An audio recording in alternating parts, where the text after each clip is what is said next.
So this exercise assumes that your dog can maintain a heel position for a few steps at least, and also that when you stop, the dog will go into a sit by themselves. If you can't do either of those things, then you need to revise either the hand goes up and down game, which has a separate video, or your automatic sit, which happens when you stop.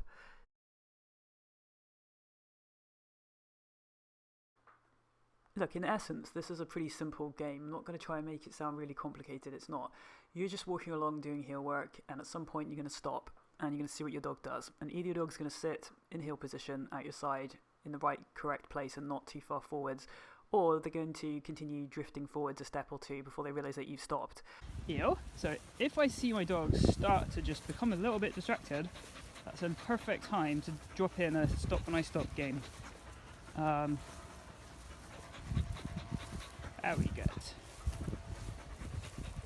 Just see, wait for it to get a bit distracted.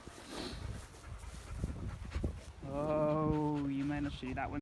So why is this important and why do we care about it? Well, for one, if the dog is even a step or two out of position ahead of you, then they may well be put out for being unsteady if they're a retriever. But for two, really it's about, heel work is about a connection between you and your dog. A dog doesn't have to be looking at you for gun dog heel work, but they have to be aware of your movements at all times in a sort of peripheral vision kind of way. So there has to be a relationship between you, and that relationship has to endure beyond the distractions around the dog. So I like to think of this game as being like a question that I'm asking the dog. So I'm asking the dog, are you in relationship to me at this moment in time, or are you just on autopilot? Heel. Good job. And then I sneak to a stop. And obviously now you can see because she's looking at me, she's going to notice immediately when I've stopped. That's because looking at me is maximum connection with me. Very good. This exercise is really good, heel, when you're walking along for an extended amount of time and you feel that your connection with your dog is starting to deteriorate. So you can see now she's getting a little interest in that bush there. Oh, I gotcha! I gotcha! I did! So when it all goes wrong, we don't punish the dog. We use something which Denise Fenzi calls the cheerful interruptor. I think that's the best probably way to conceive of it. So you do something cheerful to re-engage with your dog and to get them to focus back on you again. Think of this as being like a game, and I am asking myself, can I catch you out? So this is a great one for those little moments when your dog gets disconnected. Alright, you ready? Try again. Heel. Good. That is so much better. That is lovely. Good.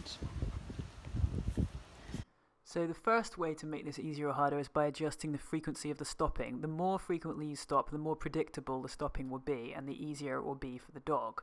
Equally, the less frequently you stop, the more unexpected it will be when you do and the harder it will be for the dog. The other way to make it easier or harder is with how obvious your stopping is. To make this very easy, I'll show you how to make it very easy. Heel. You make your stopping really obvious. So you just go like that.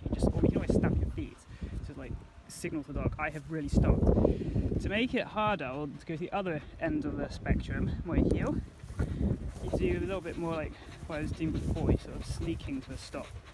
You've just been too good at looking at me all the time now.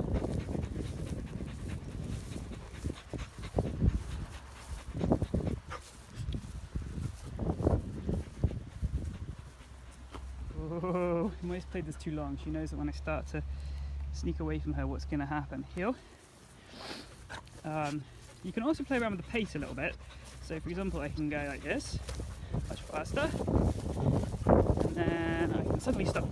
Ah, I got you a little bit there. I did. I get you a little bit. Heel.